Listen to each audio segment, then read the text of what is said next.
All right, peeps, welcome back. It's me, it's Dave, and thanks for tuning in and subscribing. I hit almost 200, I think, now for subscribers, so I'm pretty happy. I'd like to get to 1,000, so keep subscribing, keep sharing, and I will keep telling it like it is, according to me. Um, Tulsi Gabbard is my candidate for president because she wants to end these useless wars, these regime change wars. She's way more serious about it than Donald Trump was. One of the reasons I voted for Donald Trump is because he said, hey, we need to get out of here, we need to get out of there. And in the last, I gave him after the Syrian thing where he lobbed the missiles in, I was ready to bolt right there. But then he kind of pulled away from it and told everybody he didn't like it and so forth. His daughter and his son-in-law, they're running the show. They're running the show. Okay? That's how he used to. You know what's funny is if you used to watch Trump on TV, the kids would do everything. The kids were in charge. He would show up in the boardroom at the end, you fired, you fired, you fired. And that was it. Maybe he could judge character on a whim like that. But they did all the work, and they're still doing the work now. We went from reality show to reality, and I think what happened with me is I realized that you can't have, Don Rickles as your president. It's funny for a while, but you can't. Your president has to have decorum, and Tulsi Gabbard is that decorum. And honestly, most most of the other candidates who are running have some level of decorum. But I think Tulsi is the best. This other guy, Yang, who's out there, really interesting cat. So here's a thought. Is it too early to start talking about maybe third parties? I mean, I know you got Howard Schultz out there, and he's probably going to suck some of the air out of the third party world. I think he's just going to run as an independent. I don't know. I mean, the Green Party, is that just a vehicle that's, hasn't gone anywhere? I know they're organized in each state. I would like to see some kind of a fusion ticket. Somebody like a Yang with Tulsi Gabbard, and they would move forward and they would just destroy.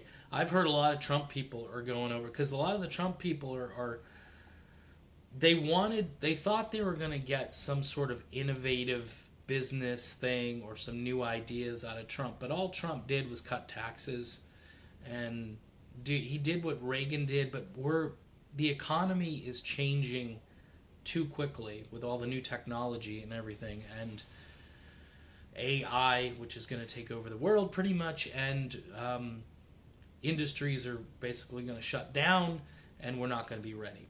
We're not going to be ready, and we're not going to know how to transition these people into a different type of economy. But I'm thinking, with all the takedowns that are happening, and just the fact that the DNC is not going to allow somebody, because if Colbert is up there spouting about war, hey, well, what do you think? We're supposed to be, going around the world and, doing good. Yeah, we were not doing good, though, Stephen. I mean, isn't he supposed to be like the big progressive? I mean, that's crazy talk, right? And so I see this and I say to myself, okay, this is worse than I think. And I'm coming from the center-right perspective, so I'm watching this. I'm getting kind of an education. I'm seeing the same stuff. Here's the truth, folks. The same stuff that's happening to libertarian-minded people, conservatives, if you want to call them conservative libertarians, populists. The same thing that's happening to them is happening to the progressive populists and the progressive libertarians. Exact same thing. I mean, one side might believe in all these social issues and stuff that the other side doesn't believe in. But those are the issues that decide elections that shouldn't decide elections, because they're wedge issues.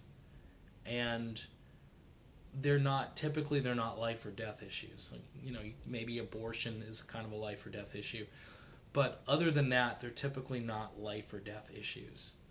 There's a litmus test of how gay rights you are over here, and then there's a litmus test of how pro-gun you are over here. And well, I know, life or death. Guns can be life or death, so I misspoke. I'm sorry. It's tough to do politics. It's tough to talk about it. But let me be clear. To sound like President Obama. Third party might end up being the way to go in the end. I want to see how this unfolds, and I know it's early to talk like this, and it sounds like I'm being all alarmist, but I'm just worried. I'm worried that this message... Remember what they did to Ron Paul, okay? Ron Paul couldn't get anywhere within the Republican Party.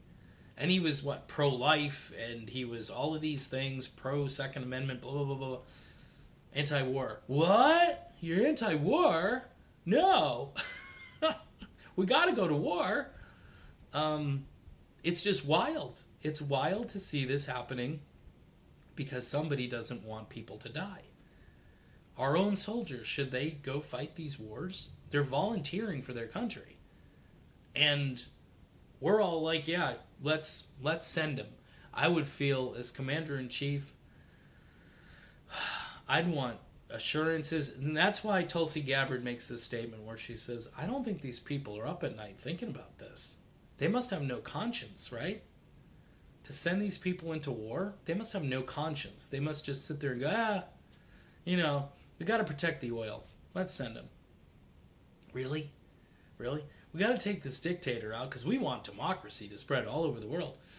Well, get out of the way so democracy can spread all over the world.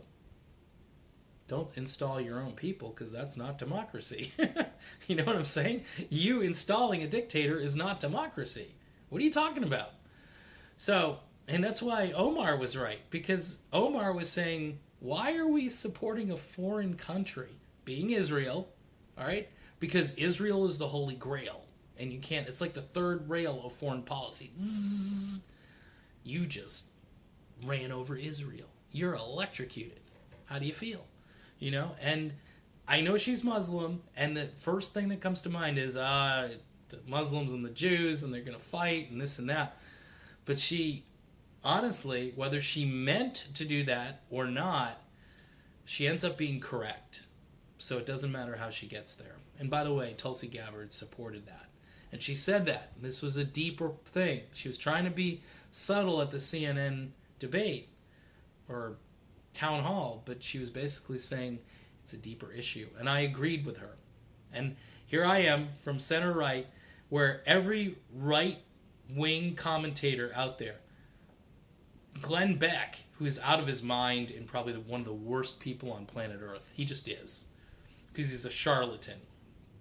He's a charlatan, and he'll say anything to get ratings and to go. He's a former shock jock, but he is so pro-Israel that it'll make your head spin. I don't know if it's the Mormon church that he's into. I have no idea what their theology is, because it's a fake religion as far as I'm concerned.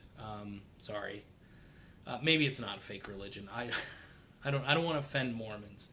I'm just saying, if Glenn Beck is your poster child, you should probably find someone else. But just talking about Israel like they're unstoppable and God has a plan and you're getting in the way of their plan. Okay, you know what I want to get in the way? I want to get in the way of soldiers dying for no reason. That would be a good thing to get in the way of. All right? So, third party? Too early? I don't know. We'll see how it works out. See you soon.